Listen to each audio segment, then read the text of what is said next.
जय जगन्नाथ बंधुगण आपण मानकु मोर ही चैनल रे स्वागत।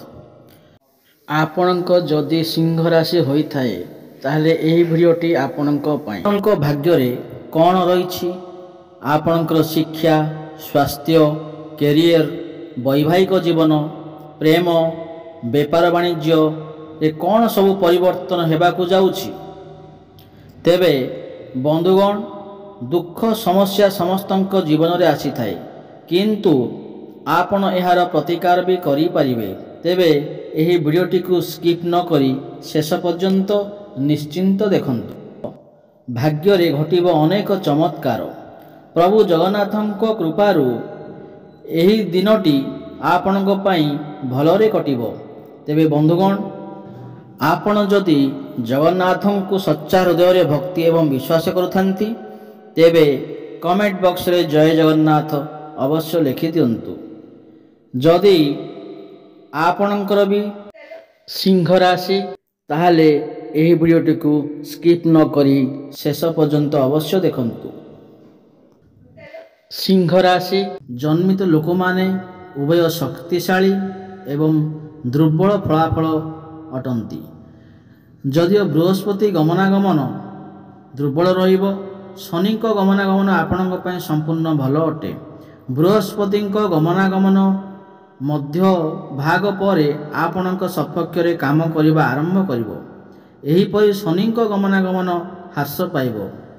प्रत्येक गमनागमन उभय शक्तिशाली एवं दुर्बल फलाफल पाई पारे। एहा सत्वे राहुंक गमनागमन आरंभ होइतिबा चतुर्थ घरु एहार नकारात्मक को दूर करिवो। सेठारे अनेक अनुकूल फलाफल मिलिबो। फलस्वरूप शनि कौनसी समस्या घटी न पारे। घरोई जीवन किंबा पुराना समस्या संबंधी किछि समस्या लोप पाइबो। तथापि परिवर्तनर आत्मा मनु किछि मात्रा रे आनंदित करि पारे। बृहस्पति गमनागमन आर्थिक व्यापार उपरे सकारात्मक प्रभाव पकाइबो। फलस्वरूप आर्थिक संकट हेबो नहीं एवं राजस्व उत्सरे वृद्धि होई पारे। प्रेम विवाह विद्यालय शिक्षा एवं अन्यान्य क्षेत्र रे अधिक अनुकूल फलाफल मिल पारे। राहुंक चतुर्थ घरे रहिथिबा हेतु तुमे बहुत भावप्रवण देखाजिबो। जोंथिपाई तुमर भावना को नियंत्रण रखिबा कष्टकर हेबो। एही परि परिस्थिति रे आपणकर स्वतंत्र मनोभाव लोक मानकु द्वंद्वरे पकाइबो एवं आपण विरक्त मध्य अनुभव करि पारंती। एहा आपणक पई भल हेबो। केवल निज भावना को अन्य मानकु जणाइबा ठारू दूरे रुहंतु। समाज रे तुमर स्थिति को सुदृढ़ करिबा एवं धन बुद्धि करिबा पई एही समय अनेक आश्चर्यजनक सुयोग आसीबार संभावना अछि। परिवार सदस्य माने आपणक जीवन रे विशेष गुरुत्व पाई परिबे।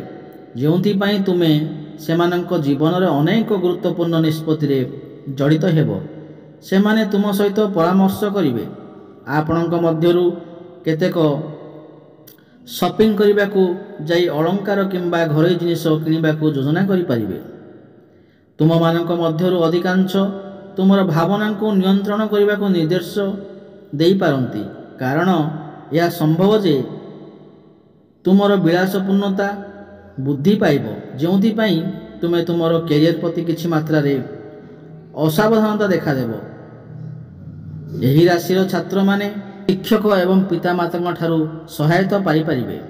एपरि परिस्थिति रे तुमर समस्त संदेह दूर करिबा पई तुम शिक्षकक सहायता नेबा उचित बोली परामर्श दिया जाय अछि।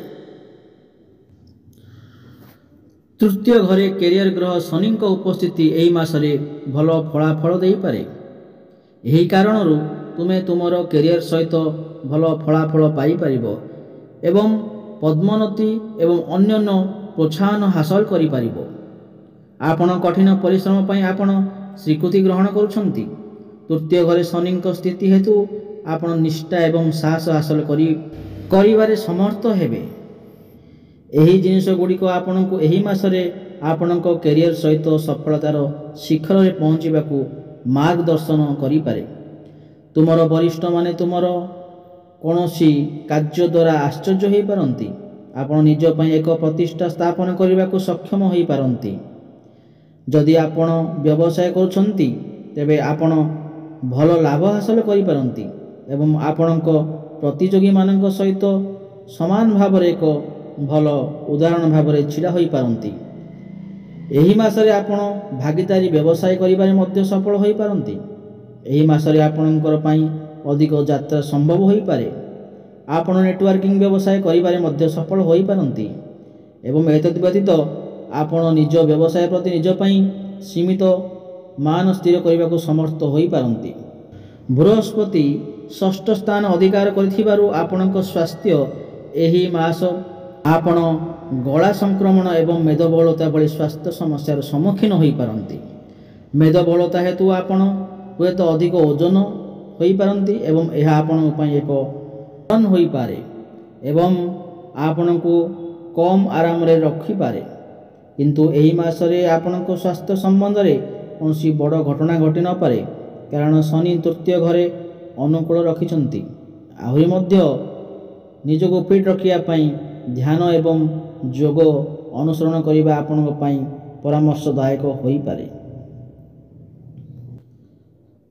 ଚନ୍ଦ୍ର ସହିତ ବୃହସ୍ପତି ଷଷ୍ଠ ଘରେ ରଖିଯାଇଥିବାରୁ ପ୍ରେମ ଏବଂ ବିବାହିତ ଜୀବନ ସହିତ ଅନେକ ଫଳପ୍ରଦ ଫଳାଫଳ ହୋଇପାରେ ନାହିଁ। ଏହି କାରଣରୁ ତୁମେ ପ୍ରେମକୁ ବଜାୟ ରଖିବାରେ ସକ୍ଷମ ହୋଇପାରିବ ନାହିଁ ଏବଂ ତୁମର ପ୍ରିୟଙ୍କୁ ଅଧିକ ପ୍ରେମ ଦେଖାଇବ। ତୁମର ପ୍ରିୟଙ୍କ ସହିତ ଭୁଲ ବୁଝାମଣା ଅଭାବ ହୋଇପାରେ ଏବଂ ଏହି କାରଣରୁ ତୁମେ ତୁମର ପ୍ରିୟ କିମ୍ବା ତୁମେ ଭଲ ପାଉଥିବା ବ୍ୟକ୍ତିଙ୍କ ସହିତ ରହିଥାଇପାରେ। ଏଥିସହ ଏହି ମାସରେ ବିବାହକୁ ଏଡ଼ାଇବା ଆପଣଙ୍କ ପାଇଁ ଜରୁରୀ ହୋଇପାରେ।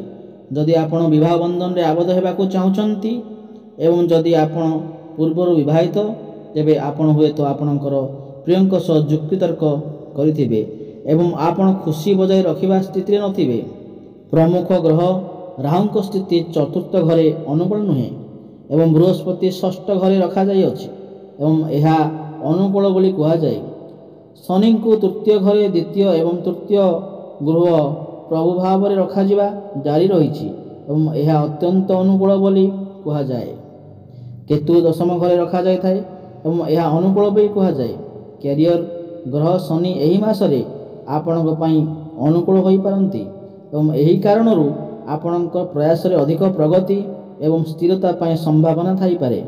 ଶନିଙ୍କ ସ୍ଥିତି ଆପଣଙ୍କ ଦକ୍ଷତା ପରୀକ୍ଷା ସମାପ୍ତ କରିବା ପରେ ଆପଣ ପୁରସ୍କାର ପାଇପାରିବେ। କେତୁ ଅବତରଣ ସ୍ଥାନ ଦଶମ ଘରେ ରଖାଯିବ ଏବଂ ଏହି କାରଣରୁ ଆପଣ ଅଧିକ ପ୍ରଗତିର ବିକାଶ କରିପାରନ୍ତି ଏବଂ ଆପଣଙ୍କ କ୍ୟାରିୟର ସହିତ ବିଦେଶରେ ଅଧିକ ଯାତ୍ରା ମଧ୍ୟ ଯୋଗ ବନୁଅଛି। ତୁମର କ୍ୟାରିୟର ସହିତ ତୁମର ଜ୍ଞାନ ବଢ଼ିପାରେ ଏବଂ ତୁମେ ଏହି ମାସରେ ନୂତନ ଜିନିଷ ଶିଖିବାକୁ ଏବଂ ତୁମର ବୁଦ୍ଧି ବଢ଼ାଇବାକୁ ସମର୍ଥ ହୋଇପାରିବେ। ଏହି ମାସ ଆପଣଙ୍କ ଜୀବନ ପାଇଁ କିପରି ହେବ ଏବଂ ପରିବାର, ବୃତ୍ତି, ସ୍ୱାସ୍ଥ୍ୟ, ପ୍ରେମ ଇତ୍ୟାଦି କ୍ଷେତ୍ରରେ ଆପଣ ନିଶ୍ଚିନ୍ତ ଭାବରେ ଉନ୍ନତି କରିବେ। ବୃହସ୍ପତି ଷଷ୍ଠ ଘର ଦାଖଲ କରୁଥିବାରୁ ଏହି ସମୟ ମଧ୍ୟରେ ଆପଣଙ୍କ ପାଇଁ ଟଙ୍କା ପ୍ରବାହ ଭଲ ସ୍ଥିର ହୋଇନପାରେ। ଏହି କାରଣରୁ ଆପଣ ଖର୍ଚ୍ଚର ବୃଦ୍ଧି ଏବଂ ସଞ୍ଚୟ ପାଇଁ ମଧ୍ୟ ପରିସରର ସମ୍ମୁଖୀନ ହୋଇପାରନ୍ତି। ପ୍ରତିଶ୍ରୁତି ହେତୁ ଆପଣଙ୍କୁ ବ୍ୟାଙ୍କ କିମ୍ବା ଜଣାଶୁଣା ଉତ୍ସ ମାଧ୍ୟମରେ ଅନ୍ୟ ବ୍ୟକ୍ତିଙ୍କ ଠାରୁ ଋଣ ନେବାକୁ ପଡ଼ିପାରେ ଏବଂ ଏହା ଆପଣଙ୍କୁ ଅସୁବିଧାରେ ପକାଇପାରେ।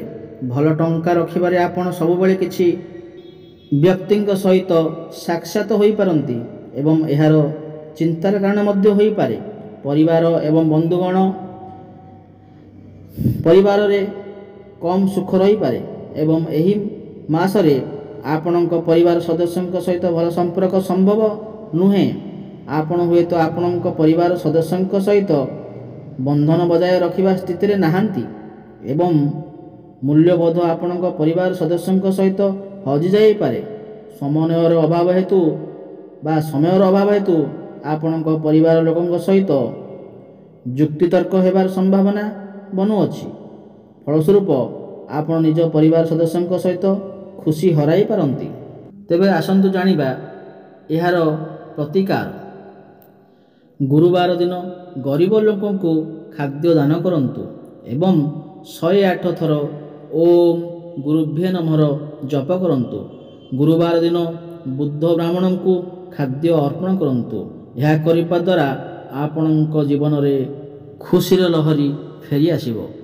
ଯଦି ଏହି ଭିଡ଼ିଓଟି ଆପଣଙ୍କୁ ଭଲ ଲାଗିଥାଏ ତେବେ ଭିଡ଼ିଓଟିକୁ ଗୋଟିଏ ଲାଇକ୍ କରନ୍ତୁ ଏବଂ ଯଦି ଆପଣ ଏହି ଚ୍ୟାନେଲକୁ ନୂଆ ଆସିଛନ୍ତି ତାହେଲେ ଚ୍ୟାନେଲଟିକୁ ସବସ୍କ୍ରାଇବ୍ କରିନିଅନ୍ତୁ ଏବଂ ପାଖରେ ଥିବା ବେଲ୍ ଆଇକନ୍କୁ ପ୍ରେସ୍ କରିଦିଅନ୍ତୁ। ତେବେ ଦର୍ଶକ ବନ୍ଧୁ ପୁଣି ଦେଖା ହେବ ଆଗାମୀ ଭିଡ଼ିଓରେ। ଜୟ ଜଗନ୍ନାଥ।